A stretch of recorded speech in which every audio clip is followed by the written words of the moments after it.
My name is Eloise Tanner. I am 66 years old. Last Christmas Day, my son and his wife talked about selling my house while I was asleep 12 feet away in Harold's armchair, and I heard every word of it.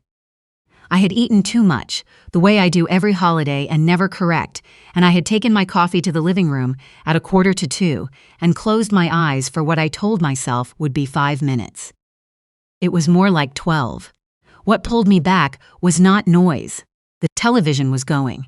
The grandchildren were somewhere in the back of the house. It was a particular kind of quiet.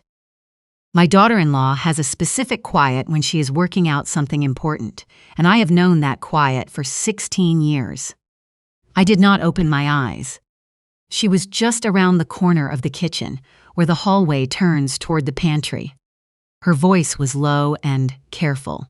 Not the kind of careful that comes from consideration. The kind that means you are watching the door. 51 days later, in a conference room on the 4th floor of a building in downtown Nashville, my son found out what a retired title examiner does with her Wednesday mornings. Welcome to Brave Mom Stories. If someone has ever slid a document across your table and called it a formality, stay with me and subscribe. This is going to take a little while to tell correctly. There were 11 of us in my house on Brentwood Court that Christmas. I have lived here since April of 1991. Harold and I bought it for $141,000 with 3 acres and a creek that overflows twice a year and a front porch that needs repainting every other spring. Harold died on the 14th of May, 2 years and 7 months before that Christmas dinner. I have cooked the holiday meals alone since then, and I do them properly. I brine the turkey the night before. I make the green bean casserole from scratch because Harold's mother taught me that, and I am not about to stop. My daughter Maureen drove up from Chattanooga with a bakery pecan pie, which is fine. She is 42, and she has a genuinely good heart. She is also afraid of things she cannot see coming, and that fear has always made her easier to manage than she realizes. My son Brandon carved the turkey with Harold's carving set. He is 44. He runs a landscaping and excavation business 2 counties over, and he does everything fast and a little rougher than it needs to be. His wife Kendra walked through my kitchen 3 times before we sat down to eat. She opened the cabinet where I keep the bills and the takeout menus. She stood in the doorway of Harold's study and looked in without entering. She had her phone out twice taking what she called memory photos. My grandson Finn cleared the table without being asked. He is 20, Brandon's son from before Kendra, and he is the one person in that family who still asks how I am and genuinely waits for the answer. At 1:40, I sat in Harold's armchair with a cup of coffee I had poured but did not particularly want. I will be honest, I did fall asleep. 12 minutes, maybe 13. What woke me was Kendra's voice carrying around the corner from the kitchen. Low and careful and entirely convinced that the old woman in the next room was out cold. I did not move. I kept my breathing even. I kept my hands in my lap. The agent thinks February is realistic, she said. March at the latest. Brandon's voice, and Mom we just need her to sign something. One document, a quitclaim deed. It clears a gap in the title from the probate. It's a formality. Just gets the deed reading clean before we list. What gap? A short pause. The will went through probate, but the deed has an old survivorship clause that needs to be formally released. It's standard. The estate attorney runs it up, she signs, and we're clear. I have heard the word formality applied to documents the way a magician applies a handkerchief to cover the hand that is actually moving. I have heard it approximately 400 times in my career. It never once meant nothing. Brandon said, she's going to ask what it's for. And Kendra said the sentence I have been carrying since. She'll sign it. She always goes along. You know how she is. A beat. She doesn't really understand what any of it means anyway. I want you to know something about me before I go further. I spent 34 years at Cumberland Title Services in Nashville. I started in 1988 as a file clerk. The one who pulls the deed books, maintains the index, makes copies for other people. That is all I was for the first 2 years. I studied at night. I read deed chains on my lunch break. I took my licensing exam in 1994 and passed. In the 30 years that followed, I examined and cleared title on more than 6,000 properties in Middle Tennessee. I testified in 3 quiet title actions in Davidson County. I have found the break in a chain of title dating back to a 1943 estate that no one had ever formally closed. I retired in 2022 with a title examiner's license I spent 3 decades earning. What my family knew was that I worked at a title place. Harold used to say I was the only woman in Tennessee who read the fine print on a grocery receipt. He said it as a compliment. He just never thought to explain to the children what it meant in practice. That was not his mistake. It was mine. I let them see what I did not correct, and what they saw was a woman who filed papers for a living and probably couldn't follow a complicated document without help. I have thought about that a great deal since Christmas, and I will come back to it, because it is the part of all this that belongs to me. 4 seconds of silence after Kendra spoke. I counted them.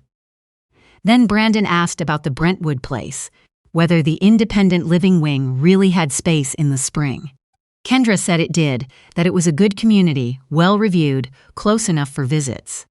She said Dr. Felton would write a letter of general wellness recommendation, that his office had done it before, that 2 paragraphs were all the application required.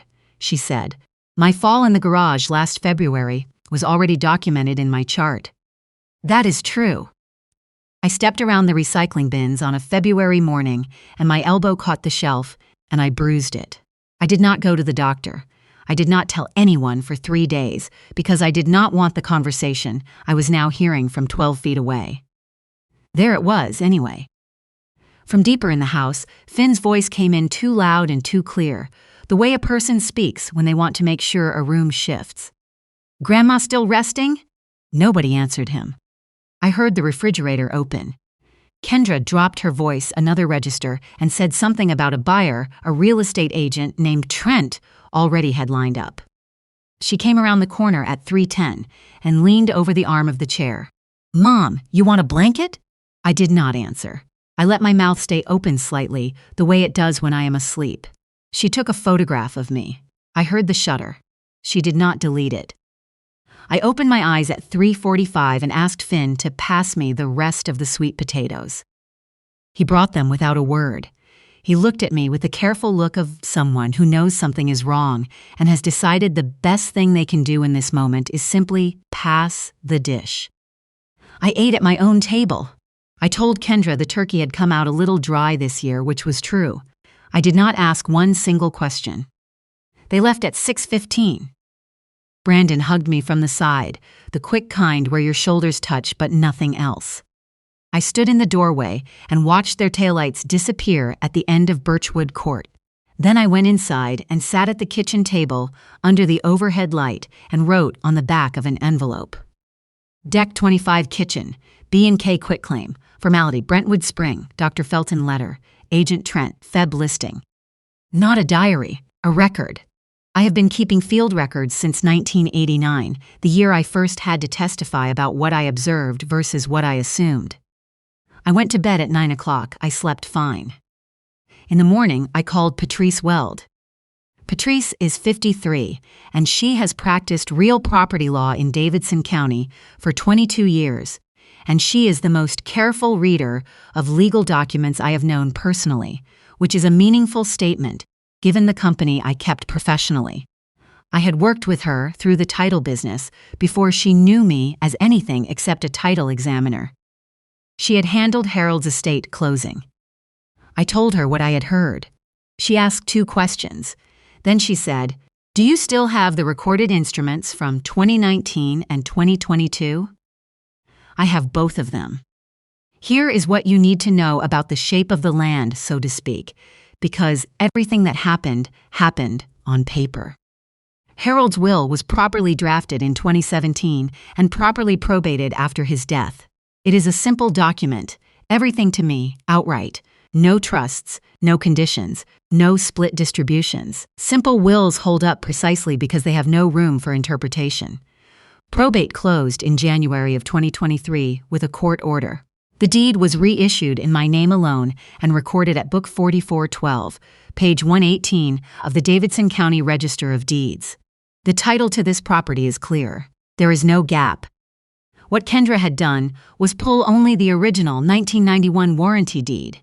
Harold and Eloise Tanner, joint tenants with right of survivorship, and present it to a title company without the 2023 vesting deed and the probate order that followed it. A title examiner, given an incomplete chain, will flag it. That is what title examiners are supposed to do. She had either missed the more recent recording, or she had counted on me not knowing it existed. I know it exists, I recorded it myself. Now, the two instruments from 2019 and 2022. In the spring of 2019, Brandon asked if he could park his landscaping trailer along the south fence line of my property while his storage yard was being repaved. I said yes. He moved the trailer over on a Friday afternoon. The repaving finished in July. In October, the trailer was still there. I know what happens when you let something sit on your land long enough without writing down that you permitted it. In Tennessee, a person can claim a prescriptive easement over your property. After 20 years of open, continuous use, without your permission. The operative words are without permission. If you give permission, the clock never starts. But if you give permission and you do not record it, someone else eventually gets to tell the story of what the permission was. In October of 2019, I typed one page and drove to Brandon's house and laid it on his kitchen table.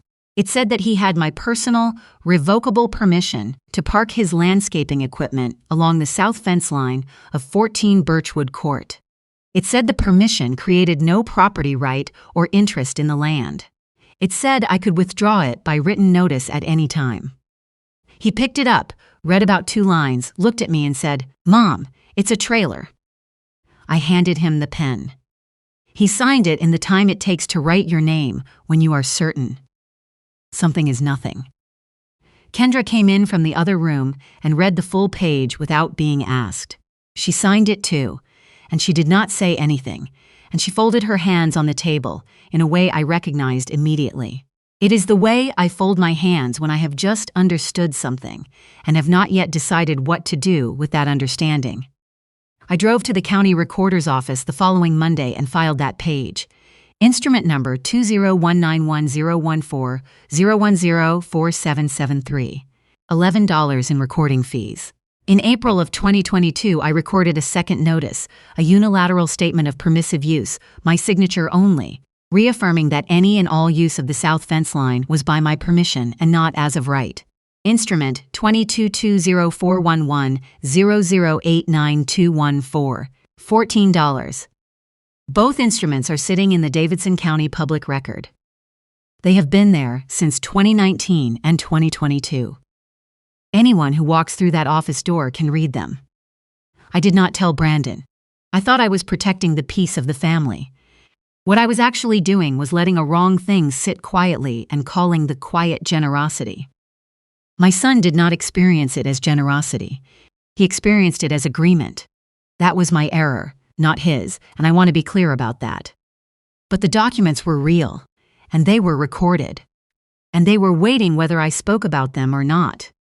Brandon came by on the 9th of January with a blue folder and a cup of coffee from the drive-thru on the main road. He talked for 7 minutes before he set the folder down. He talked about the new year, about Finn's program, about the gutters on the south side of the house. Then he slid the folder about 6 inches toward me and rested his hand on top of it. "Just clean up, Mom, for the estate." I asked him what needed cleaning up. "The deed. There's a title gap from the probate. The estate attorney flagged it." "It's nothing. We just need your signature to get the deed reading right." He tapped the folder twice with 2 fingers. His wife does that to my counters. I opened the folder. It was a quitclaim deed. 7 pages, my name on the grantor line typed in. The grantee was Brandon Lee Tanner. The stated consideration was $10. I asked 2 questions. Who drafted this? Kendra's office put it together. Their title people cleaned it up. What is this for, in plain language? He looked at me. He said it again, the word that had been following me since Christmas. It's just a formality, Mom. I told him I understood and that I would read it and call him. He stood in the doorway with his jacket half on and said, "Don't overthink it." I read all 7 pages that night in Harold's armchair with the good lamp on. A quitclaim deed for $10, transferring my home and 3 acres outright to my son. No reserved life estate. No right for me to remain in this house after signing. Page 5 contained a general release of all claims, past, present, and future, relating to the property and any improvements on it. That last paragraph was the one. That was not cleanup. That was the door closing behind me. He did not write that himself. He does not know how to write that. But he put it in front of me with his father's patient face and called it nothing. And I have spent 34 years watching people sign things they did not understand because someone they trusted called it nothing. Before I tell you about the envelope that arrived in February, you need to know what my daughter did. She called from Chattanooga on the 16th of February. I could hear in the first 3 words that she had rehearsed the call. That is not a criticism of Maureen. She rehearses difficult conversations the way some people make lists. She was afraid of this one. "Mom," she said, "we all think a fresh start would be good for you." I asked what she had agreed to. She was quiet a moment. "Brandon said you'd be able to stay in the house through April. That's 4 months of no worry, no maintenance, nothing to manage on your own. Stay in my own house through April, as a guest." She had signed something. I did not ask what. I asked if she was all right. She said she was, and then she said she just wished I would make things a little easier on everyone, and she hung up. That is the part of all this that still costs me something at 3 in the morning. Maureen is not greedy. She is afraid. She has been afraid of me dying alone on this property since February, when I fell in the garage and waited 3 days to tell anyone, and that fear made her want a plan. Any plan, and accept the first one she was handed. I understand it. I have not stopped being her mother because of it. But I did not sign the deed. 10 days before Maureen's call, on the 6th of February, a priority mail envelope had arrived from a title company in Brentwood. It was addressed to me correctly as the record owner. Inside were 3 things and a 4th that was not supposed to be there. The first was a title commitment. I can read a title commitment in my sleep, and I went to Schedule B Part 2, the exceptions, within 30 seconds of opening it. Exception number 6, possible claim of interest by heirs or devises of decedent. Insurer requires written confirmation of vesting and release of heirship claims satisfactory to insurer. That was the title issue. That was the gap. And it was not a real gap. It had been manufactured by presenting the 1991 deed to the title examiner without the 2023 vesting deed, or the probate court order. Whoever prepared that commitment gave the examiner an incomplete chain on purpose or by negligence, and either way it produced exactly the document Kendra needed. The second thing was a consent and release form, my name typed in capital letters at the bottom. Eloise Ruth Tanner. A notary block already filled in with my county. The third was a cover letter asking me to sign and return by the 28th of February. The fourth was a routing slip stapled to the back of the cover letter. An internal checklist with handwriting in the margin and initials at the bottom, and in blue pen in someone's casual handwriting, a note. Seller's mother holds record title. Per listing agent, fully cooperative. She'll go along with it, she always does. I sat at my kitchen table with that routing slip in my hand for a while. I was not shocked by the plan. I had heard the plan from Harold's armchair on Christmas afternoon. What I had not known until that evening was that it had been committed to writing, that it had left the family and gone into a file in a building in Brentwood, that a stranger had noted in the margin of a checklist that I would not be a problem. I put the routing slip in a folder and labeled it with the date. Then I called Patrice. Patrice's letter went out certified mail on the 14th of February. I edited it twice because she uses more words than 4 will carry. The letter stated that the title to 14 Brentwood Court was clear and vested in me alone by probate court order, recorded at Book 4412, page 118, that any characterization of a title gap was the result of an incomplete chain presented to the insurer, that I had reviewed the quitclaim deed and declined to sign it, and that any further communication regarding the property, my living arrangements, or any proposed transfer of my assets was to be directed to Patrice Weld and not to me. She enclosed certified copies of both recorded permissive use instruments with a brief note that any assertion of long-term use of the south fence line as creating a property interest was contradicted by the public record. They did not respond to the letter.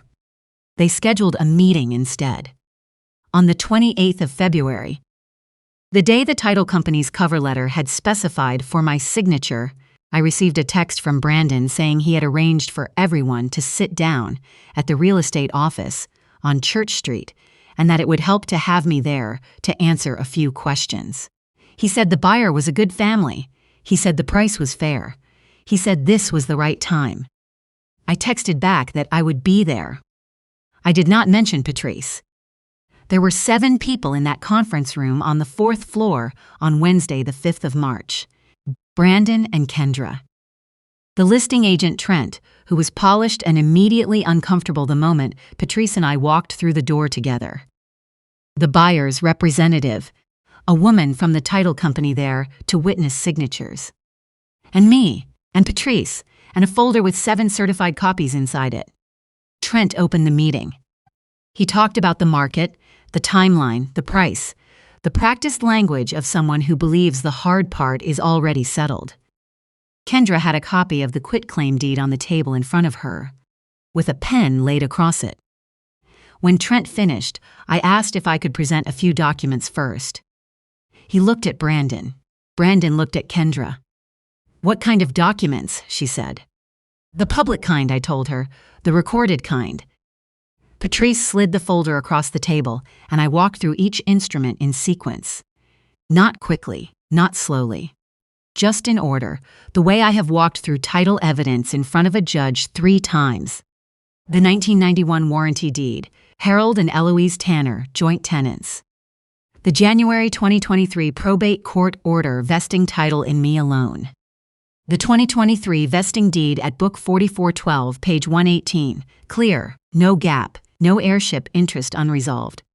The October 2019 permissive use agreement. Brandon Lee Tanner and Kendra Ann Tanner, both signatures at the bottom. Revocable. No property right created or intended. The April 2022 notice of permissive use, my signature only, recorded. The routing slip from the title commitment envelope. The handwriting in the margin, the initials at the bottom. The woman from the title company picked up the routing slip. She read it. She set it down carefully and did not pick it up again. There was a silence in that room. Brandon said, "This is my mother's house. We're family. She doesn't need a lawyer turning everything into a courtroom." Patrice said, pleasantly, "She doesn't need a lawyer to do anything. She's speaking for herself." Kendra looked at the certified copies spread across the conference table. She said it, quiet, almost to herself, the 4th time I heard it spoken in my presence. She'll go along with it. She always does. The title company representative looked at me. She looked at the documents. She said, without any particular expression, "She seems to understand the situation clearly." I said one thing. I said, "I have read every document in this folder. I drafted 2 of them myself. I am not signing a quitclaim deed for $10 because that document is not cleanup and it is not a formality, and everyone at this table knows that. If my son wants a permanent recorded license for the south fence parking, I will sell him one. Fair value, proper terms, drafted by my attorney, recorded at the county. That offer is open for 30 days. Then I put on my coat and I stood up. In the parking garage, Kendra came out while I was finding my keys. The air was cold and the structure smelled of exhaust, and she stood by my driver's side door and looked at me for a long moment before she spoke. "You weren't even asleep," she said. "I was asleep," I told her. "I woke up." She stood there. Then she said it one last time, quietly. "The way you say something when you are trying to understand where you miscalculated. You always go along." I finished buttoning my coat. I said the only 4 words I said to her in that parking garage. I go along with what's true. Then I drove home. The buyer's representative withdrew that afternoon. No title company in Davidson County was going to insure a transaction with that routing slip in the file and a retired title examiner as the opposing party. Trent dropped the listing the following week. The Brentwood Independent Living Wing stopped receiving callbacks, as far as I know. Brandon did not call for 9 days. When he did, he was quieter than I had heard him since before Harold died. He said he had not understood what was in the quitclaim deed, that Kendra had handled the paperwork, and I believe that is partially true. I told him I understood. I told him I hoped he now also understood why I had handled mine. He was silent. Then he said the gutters on the south side of the house needed attention before the spring rains, and he would come by Saturday to look at them. I told him that would be fine. Maureen called on the 12th of March. She cried, which she does, genuinely and not for effect, and she said she was sorry, and she said she had been scared since February of the previous year, and she said that $25,000 had seemed like it would solve real problems, and that she had told herself it was also what was best for me. That last part is the one I believe she actually believed. That last part is what makes it something I can work with. I told her she was welcome in my house any day of the year. I told her to bring whatever pie she likes. I told her that any document intended for my signature goes to Patrice Weld first, and that is a permanent condition and not negotiable. And if that felt unfair to her, she was welcome to bring that feeling to Patrice as well. She laughed at that, first laugh I had heard from her in months. Brandon and Kendra's attorney called Patrice on a Thursday in late March and accepted the offer I had made in the conference room. A recorded license for the south fence parking, 50 feet by 30, personal to Brandon, revocable on 90 days written notice, no property right created or implied, fair value per the appraiser Patrice selected, $3,800. Brandon paid without discussion, which told me he had understood what the alternative looked like. We recorded it on the 3rd of April. It will be in the Davidson County Register of Deeds long after both of us are gone. I want to be honest about my part in all of this, because I have watched too many people on the internet tell these stories without counting their own costs. I let that trailer sit on my fence line for years and called my silence as generosity. It was not generosity. It was avoidance wearing a better coat. If I had said one sentence to Brandon in the fall of 2019, not accusatory, just plain, here is what this is, and here is what it is not, he would have been annoyed for a month and none of the rest of it would have happened. I gave him 17 feet of rope and was surprised when he used it. That is mine to own. I own it. Finn came by on a Saturday in April with 4 bags of mulch for the front beds, which I had not asked for and would not have thought to. He spread them along the fence line, refused money, and sat on the porch afterward with coffee and told me about his program. Boundary surveying. His instructor had spent the first week on the difference between use and right, between what a neighbor lets you do and what you are entitled to do. He had thought about the trailer. He had thought about me. I went inside and came back with something from the pocket of Harold's cardigan, which I have worn on cold mornings since the month he died. A folding ruler, the old wooden kind, yellow paint, long worn off the brass hinge. Harold's initials scratched into the first panel with a finish nail sometime around 1979. He measured everything in this house with it. He measured the porch railing the week we moved in. He measured Finn's height on every birthday until Finn was 12 and taller than he was, and after that they measured each other. I put it in Finn's hand without explaining. He looked at it a while. He asked if I was certain. I told him there was nothing left to measure around here that couldn't wait, and that he had better gooses for it than I did. He tucked it into his jacket pocket. He finished his coffee and helped me carry the empty bags to the bin and told me he'd be back when he was, and I told him I'd be here. I have moved Harold's armchair 4 feet from the window since January. The light is better where it sits now, good for reading in the mornings. I take my coffee there on purpose these days. Lamp on, footrest up, eyes open, and sometimes I think about those 12 minutes on Christmas afternoon when everyone in my house believed I was asleep and I was learning exactly what they intended to do with everything Harold and I spent 30 years building.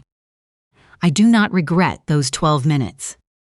I only regret that it took them to start the conversation that should have happened years before. If someone handed you a document this year and told you it was nothing, read it tonight, all of it, especially the page near the back. If any of this sounded like your table, drop a comment. I read them, and subscribe. I'll be here.